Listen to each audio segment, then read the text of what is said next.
करेगा कंट्री, कोई भी कंट्री सिर्फ ये मान ले कि हाँ हम लोग तो सिर्फ गवर्नमेंट से ही रन कर सकते हैं, हमें एडमिनिस्ट्रेशन की जरूरत नहीं है। इज इट पॉसिबल कि हम प्रशासन के बगैर शासन कर सकें? It is not possible. क्यों? क्योंकि जो रूल्स रेगुलेशन सिस्टम बनाया जाता है उसे एप्लीकेबल किए जाने के लिए, उसे निष्पादित किए जाने के लिए, उसे इन्फोर्स किए जाने के लिए हमें प्रशासन एडमिनिस्ट्रेशन की जरूरत होती है। इसी के साथ, इन सबके साथ हम किस चीज की स्टडी करते हैं पॉलिटिकल साइंस में? राजनीतिक दल, पॉलिटिकल पार्टी, दबाव समूह, जिन्हें प्रेशर ग्रुप बोला जाता है। आप सभी को पता होगा कि हमारे यहाँ पर जब हम इंडिया में डेमोक्रेसी है, लोकतंत्र लोकतंत्र के साथ, क्योंकि अभी हमारे यहाँ पर डायरेक्ट इलेक्शन होते हैं, है ना। अब डायरेक्ट इलेक्शन जब होते हैं तो हर किसी को ये राइट है कि वो इलेक्शन में अपीयर हो सकता है, खड़ा हो सकता है। उन इलेक्शन के दौरान आप ये देखेंगे कई सारे ऐसे छोटे छोटे से ग्रुप्स आ जाते हैं, कम्युनिटीज आ जाती हैं, ऐसे ऐसे समूह आ जाते हैं, ऑर्गेनाइजेशन आ जाती है जो अपने मेंबर्स को खड़ा करती है ना। अब मान लीजिए कि बीजेपी और कांग्रेस के 50-50 एमएलए हैं, उसी के साथ अभी हमें चाहिए 120 में से 20 कौन से हैं? उन दबाव समूह के हैं जो थोड़ा सा प्रेशर डालती हैं कि भाई हम आपके ग्रुप में शामिल होंगे, बट कब? जब हमारी कुछ कंडीशंस को फुलफिल किया जाएगा। इसी तरह युवा संगठन होते हैं, वो युवा संगठन के साथ जनमत जुड़ा होता है।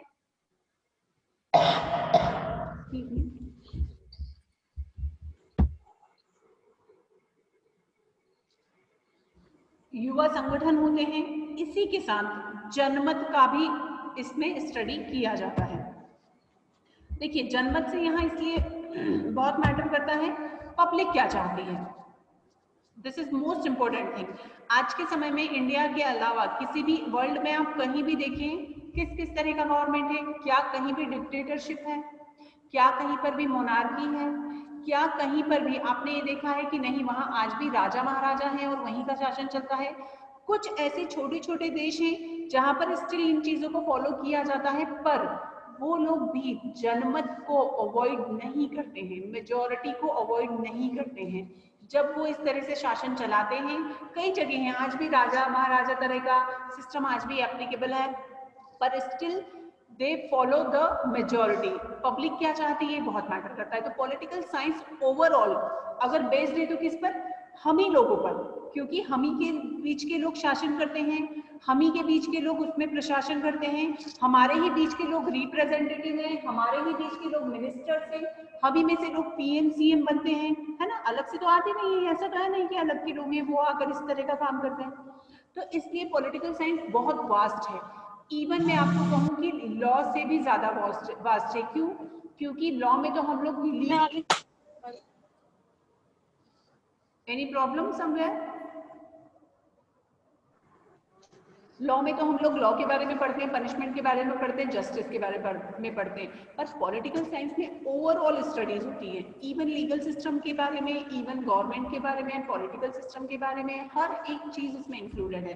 Political science comprises of two words, political and science. The term politics is derived from the Greek word polis, which means the city, state. भाई किसका मुंह नहीं है? एक बार चेक कर लीजिए प्लीज अपना। आप लोगों को इन चीजों के लिए बहुत अवेयर होना होगा कि आप लोगों का माइक म्यूट है, क्योंकि अगर आप लोगों का अनम्यूट होता है तो दूसरों को बहुत डिस्टर्ब होता है, इवन मुझे पढ़ाने में बहुत डिस्टर्ब होता है ना बेटा। इसलिए आप लोग ध्यान रखिए please. The term politics is derived from the Greek word polis, which means the city. The city, the city से मतलब है जिस जगह की हम बात करते हैं। अब यहाँ पॉलिटिक्स मतलब ये मानकर चलिए कि एक कंट्री, एक स्टेट इंक्लूडेड है। Science is the systematic study of the structure and behaviour of the physical and natural world through observation, evidence and experiment. अब देखिए साइंस क्या होता है, सभी को पता है। साइंस में एक प्रॉपर सिस्टमैटिक स्टडीज होती हैं, प्रॉपर एक स्ट्रक्चर होता है, बिहेवियर होता है। उसका मैं एक एग्जांपल आपको देती हूँ। थोड़ा सा मैं पीपीटी ऑफ करके भी आप लोग, ताकि मुझे ऐसा फीलिंग आए कि एटलीस्ट हम लोग डायरेक्ट कॉन्वर्सेशन कर रहे हैं। देखिए क्या होता है, एक एग्जांपल भी समझिए। आज से हजारों साल पहले या आज से 10,000 साल पहले की हम बात करें, क्या डेमोक्रेसी था? Someone can answer me?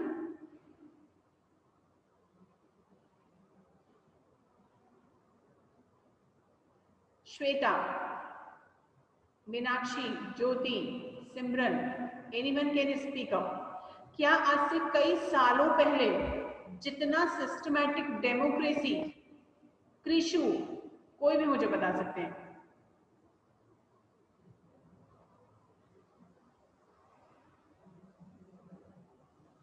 नहीं पता? कृषु बताएंगे आप? मैम नहीं पता। नहीं, देखिए ma'am can you please repeat? Democracy जितना डेवलप्ड फॉर्म में आज की डेट में हमारे पास है, क्या उतना सिस्टमैटिक फॉर्म में आज से हजारों साल पहले हमारे पास था क्या? नहीं। पहले क्या होता था? राजा महाराजा को पता है कौन चलाता था स्टेट को? राजा महाराजा चलाते थे। देन मुगल आए, देन ब्रिटिशर्स आए। इसी तरह से इंडिया का जो सिंपल सा कॉन्सेप्ट है, डेमोक्रेसी को प्रॉपर अडॉप्ट करने में हमें कई साल लगे और आज भी डेमोक्रेसी को प्रॉपर हमने अडॉप्ट किया है। और इससे अच्छा हमारे इंडिया में जो डेमोक्रेसी हमने ऑप्ट किया हुआ है उससे कई बेहतर स्विट्जरलैंड का है। मीन्स क्या होता है, हम हर एक चीज को स्टडी करते हैं। जैसे कि हमने क्या बोला, पॉलिटिकल साइंस एक स्टडी है। साइंस मतलब study, study of systematic behaviour. Systematic behaviour कौन से? अब जब हमने देखा कि डेमोक्रेसी में क्या क्या होना चाहिए, तो भाई डेमोक्रेसी में हमने उन सारी चीजों को इंक्लूड किया जो किसी आइडियल स्टेट के लिए जरूरी है। डेमोक्रेसी का मतलब होता है लोकतंत्र, जनता का जनता के लिए शासन, जहां हम अपने ही बीच के लोगों को चुनते हैं, हमारे ही लोग हमारे लिए हम पर शासन करते हैं, उसे बोला जाता है डेमोक्रेसी। आप लोग वोट, कई हो सकता है किसी ने अभी तक डाला नहीं होगा, आई थिंक। हम वोट कब डालते हैं? उन्हीं लोगों को डालते हैं ना, हमारे रिप्रेजेंटेटिव को हम चुनते हैं। हम वोट क्यों डालते हैं?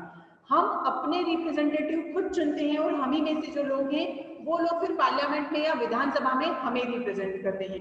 इतना डेवलप होने में हमें बहुत टाइम लगा है, तब जाकर डेमोक्रेसी को एक प्रॉपर सिस्टमैटिक स्टडी किया गया। देन देखा गया कि उसमें क्या क्या चीजें हो सकती हैं, उन सभी चीजों को इंक्लूड किया गया। देन आज की डेट में हमारे पास डेमोक्रेसी का एक सिस्टमैटिक फॉर्म है जिसमें कि हम हर चीज को बता सकते हैं, क्या सही है क्या गलत, डेमोक्रेसी का क्या रूप होना चाहिए, क्या डेमोक्रेसी तभी मान्य होगी जब उसमें डायरेक्ट इलेक्शन हो।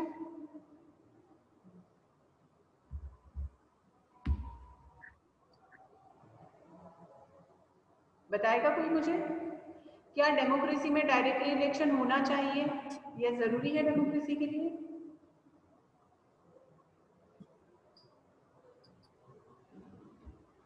चलिए, डेफिनेटली यस।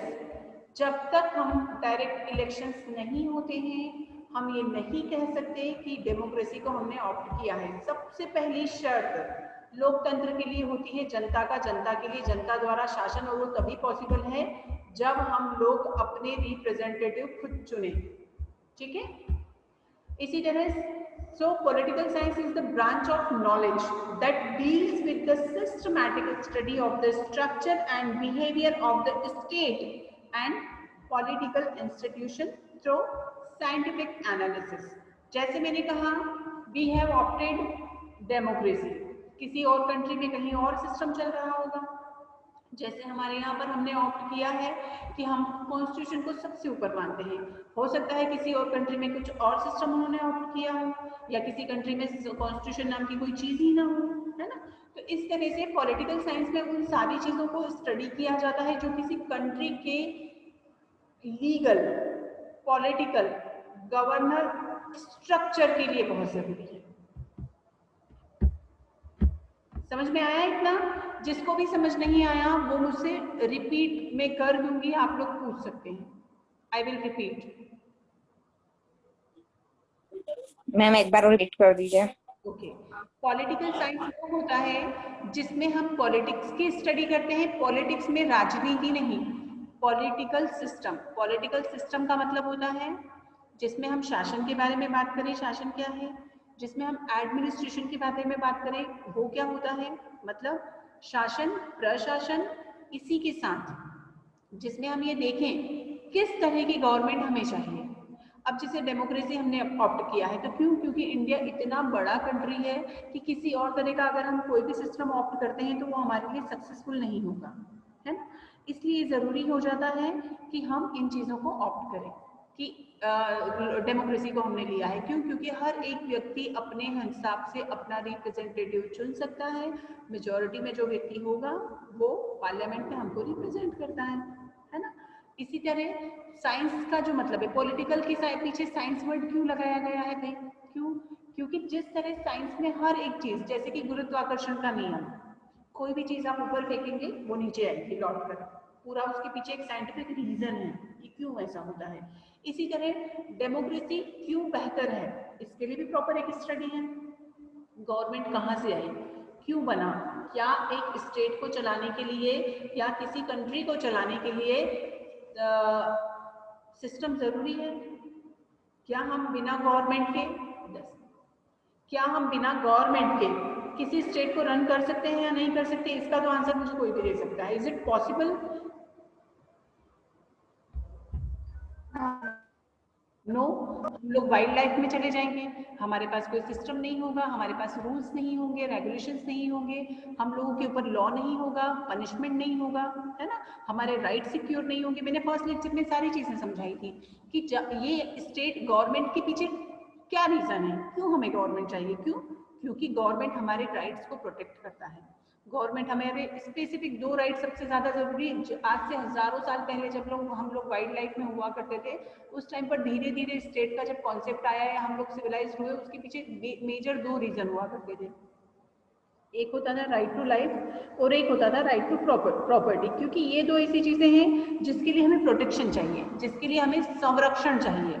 आज की डेट में मैं बोलूं अगर कि एक दिन के लिए आप ये सोचिए कि पूरी कंट्री से लॉ हटा दिया है, उस एक दिन में क्या क्या नहीं हो जाएगा, कितने ही लोगों की जान चली जाएगी, कितने ही लोगों का मर्डर हो जाएगा, लोगों की जमीनें लूट ली जाएंगी, क्या हो जाएगा, हम लोग वाइल्ड हो जाएंगे। Even still we are well educated, we are well developed, but फिर भी अगर आज कोई प्रधानमंत्री जी डिक्लेयर कर दे कि नहीं भैया आज एक दिन कोई आईपीसी नहीं है, कोई सीपीसी नहीं है, कोई नियम नहीं है, क्या होगा? जबकि आज की डेट में तो हम पढ़े लिखे हैं ना, इवन हम लोगों को पता है हमें कैसे रहना है, तो भी क्या होगा? जिसको जिससे दुश्मनी होगी वो उसको मार डालेगा, जिसको जो प्लॉट चाहिए वो उस पर पोजीशन ले लेगा। अगर आपको खुली हुई, मतलब अगर हम देखें कि हमारे पास गवर्नमेंट नहीं है, then we can't survive.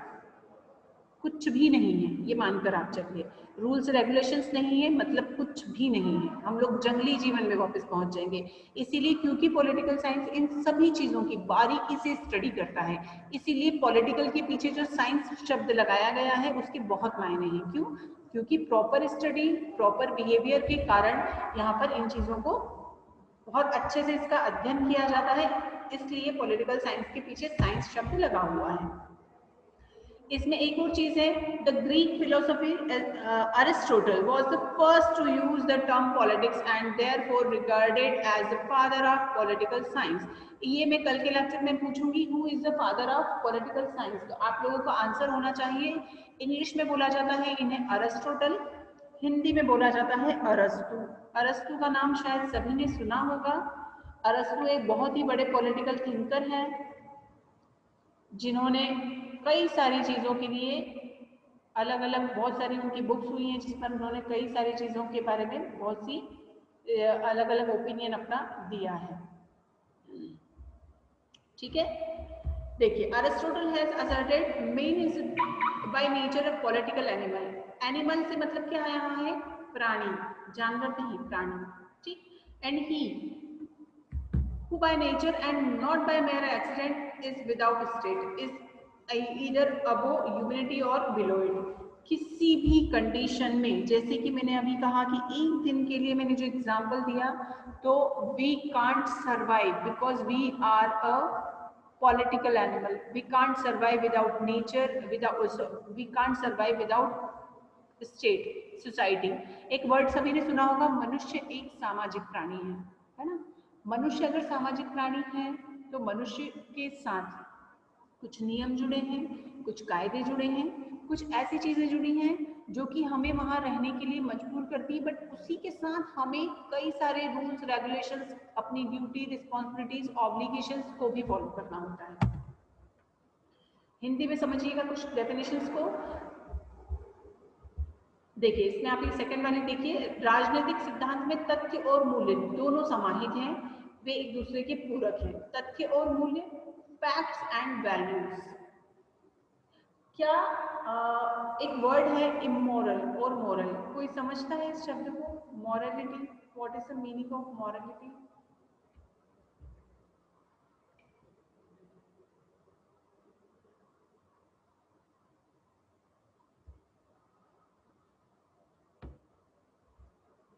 Anyone speak up?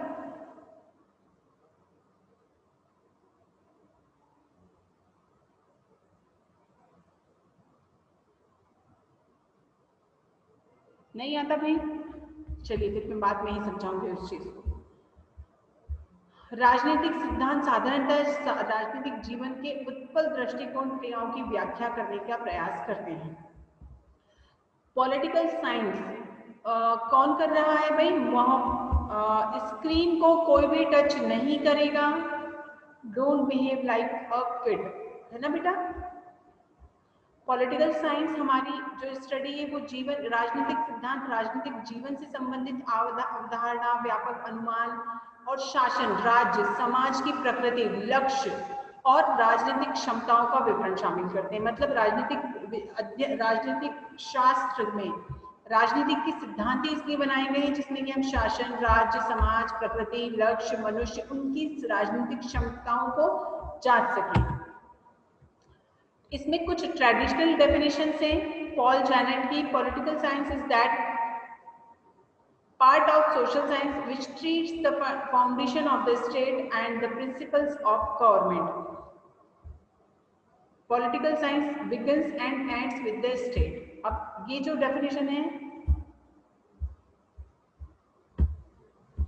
political science deals and end with state. Mohammad Shadan Shabari अभी आज किया है बेटा। स्क्रीन को आप में से कोई भी टच नहीं करेगा। हो सकता है जूम प्लेटफॉर्म आप लोगों के लिए नया है, देन आप लोग जस्ट ट्राई करते हैं, आई नो दैट, बट आप लोग स्क्रीन को टच नहीं करेंगे तो आपके लिए भी ठीक रहेगा। अदरवाइज आपका ही जो पीपीटी है वो उस पर इम्प्रेशन कराना चाहता है ना? इवन नाम भी मैम आई मेरे से नेटवर्क पे लेक मारा है ऐसे है ना? आप लोग कुछ भी प्रॉब्लम हो आप लोग मुझे पूछिए, हम लोग आपको पढ़ाने के लिए है। और पढ़ाने में इन द सेंस मेरा सबसे ज्यादा ये कंसर्न होता है कि बच्चों को चीजें समझ आनी चाहिए। हो सकता है कुछ बच्चे आप में से बायोलॉजी के हो सकता है कुछ कॉमर्स के हो जिन्होंने पॉलिटिकल साइंस का नाम भी नहीं पढ़ा है कभी, तो आप लोगों को चीजें इस तरह से समझ में आए, क्योंकि मैंने फर्स्ट लेक्चर में ही आप लोगों को बता दिया है पॉलिटिकल साइंस आपको फर्स्ट से लेकर 5th सेमेस्टर तक रहेगा। फर्स्ट सेमेस्टर में अगर आप चीजें बहुत अच्छे से समझ लेते हैं तो सेकंड में, थर्ड में, फोर्थ में, फिफ्थ में आपको प्रॉब्लम नहीं जाएगा, है ना? तो ट्राई करिए कि आप लोग फर्स्ट सेमेस्टर से ही इस तरह से लीजिए कि हाँ आपके लिए चीजें नई तो हैं बट एक्सेप्टेबल है, ठीक है? तो मेरा यही कंसर्न रहेगा हमेशा से कि भाई आप लोग चीजों को इस तरह से समझने की कोशिश करें कि आपको चीजें समझ आ रही, नहीं आ रही है then I am here for you. आप लोग मुझसे कभी भी पूछे, बताएं। कभी भी in the sense working hours के अलावा शाम में से 6 से 7 या 7 से 8 में एक ऐसा टाइम फिक्स कर लीजिए जिसमें अगर आपको लगता है कि आपको डिस्कस करना है तो आप लोग कर सकते हैं, क्योंकि बाकी पूरा दिन हम लोग कहीं ना कहीं बिजी ही रहते हैं। हाँ, political science deals with state, क्या डेफिनेशन था वो हम लोगों ने भी डिस्कस किया था। Political science begins and ends with the state. मुझे अब इतना सब सुनने के बाद कोई इसके बारे में समझा सकता है कि what is the meaning of the definition?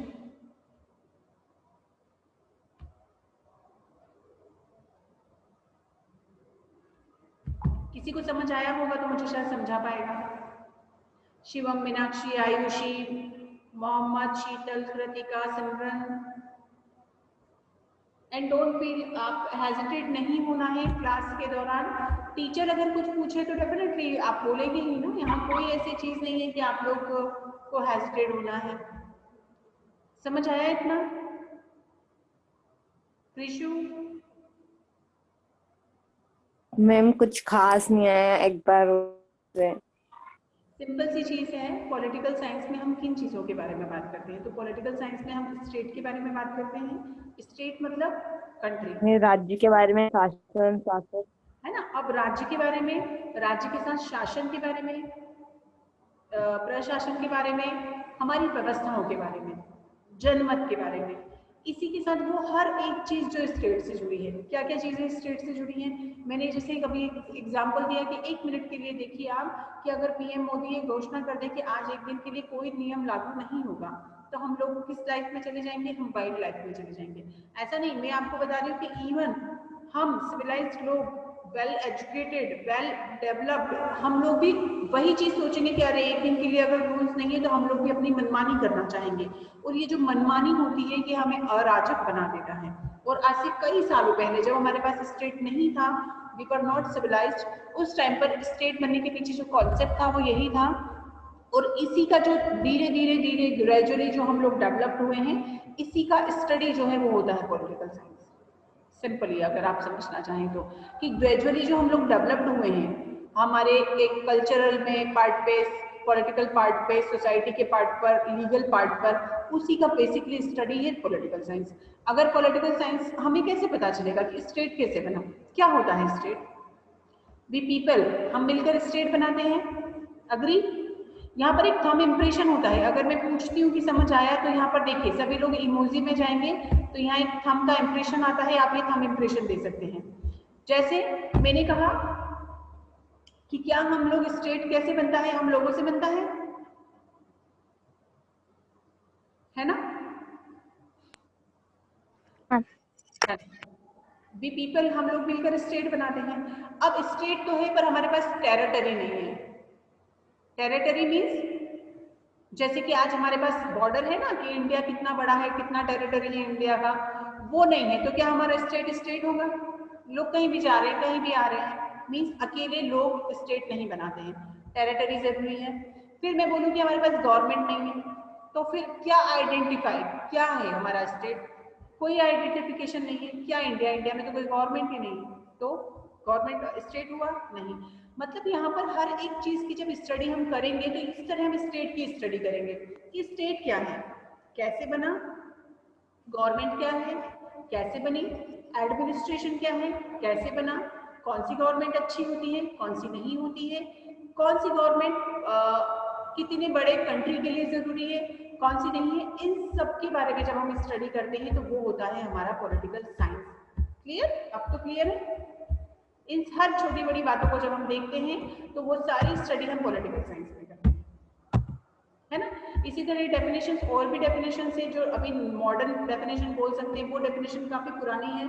जैसे कि politics is the study of influence and the influential और study of the shaping and sharing of power. ये बहुत ही अच्छी डेफिनेशन है, एक और सुन लीजिए। Politics is the authoritative allocation of values. मैंने जैसे अभी एक चीज कही, अभी कलेक्टर ने हम पर लॉकडाउन लगाया, ठीक? कोई और कहेगा तो मान लोगे आप कि आपको घर में रहना है? नहीं, पर कलेक्टर ने कहा है तो नो मैम, है ना? कलेक्टर ने कहा है, क्यों? He is a authorised person, वो एक अथॉरिटी है। उन्हें अथॉरिटी किसने दी है? गवर्नमेंट ने। मीन्स यहाँ पर इन्फ्लुएंस, हाँ। अब ये एक जो ऊपर वाली डेफिनेशन है ना, the study of the shaping and sharping, sorry, shaping and sharing of power, यहाँ पर political science, authority, shaping of power. अब यहाँ पर कलेक्टर को कितने पावर मिलने चाहिए ये भी गवर्नमेंट डिसाइड करती है। क्या मैं डिसाइड कर दूं कि गवर्नमेंट को कितना पावर होना चाहिए, कलेक्टर को कितना होना चाहिए? नो। एक तहसीलदार को कितना पावर होगा ये भी क्लियर हो जाता है, पहले से ही डिसाइडेड होता है। इस तरह पॉलिटिकल साइंस में जब हम स्टडी करते हैं तो हम ये नया जो डेफिनेशन है, मॉडर्न डेफिनेशन है, ये हमें बताता है कि इवन हम पावर्स को भी डिस्कस करते हैं। हमने कभी ध्यान ही नहीं दिया। Political science is the study of the act of human and social control. Social control कितना जरूरी है, क्यों लॉकडाउन की जरूरत आई? भाई ये लास्ट स्लाइड है and I will share the slide also, इसलिए मैं इसे बंद कर रही हूँ। आप मुझे बताइए सोशल कंट्रोल, अभी गवर्नमेंट को राइट किसने दिया कि हम पे इतनी ज्यादा रिस्ट्रिक्शंस लगा दें कि हम अपने ही घरों से 2 महीने तक बाहर नहीं निकले? क्यों? क्योंकि ये अथॉरिटी किसके पास थी? Because of the circumstances, government के पास। गवर्नमेंट को ये अथॉरिटी दिया गया कि गवर्नमेंट हमारे बिहेवियर को कंट्रोल कर सके, इवन सोशल कंट्रोल ओवरऑल अगर देखा जाए तो। किसी पर्टिकुलर पर्सन के लिए नहीं था, सभी के लिए था। तो यहाँ पर ये अथॉरिटी, ये पावर को भी हम कहाँ डिस्कस करेंगे कि प्रशासन को कितने पावर्स हैं। पॉलिटिकल साइंस में कहीं और तो नहीं ना जाएंगे उसको पढ़ने के लिए, कितने किस लिमिट तक हो जा सकता है, इसको हम कहाँ स्टडी करते हैं, पॉलिटिकल साइंस में। इस तरह पॉलिटिकल साइंस वो है जिसमें हम ओवरऑल स्टेट शासन, प्रशासन, powers, rules, regulations, legal system, social control, human behaviour, इन सभी के बारे में स्टडी करते हैं। क्लियर? नेक्स्ट लेक्चर मैंने कल सभी को ग्रुप पर सिलेबस भी शेयर किया है, एक बार देख लीजिएगा। तो according to syllabus unit third हम लोग स्टडी करेंगे, ठीक है? Okay, thank you. Thank you ma'am. Thank you.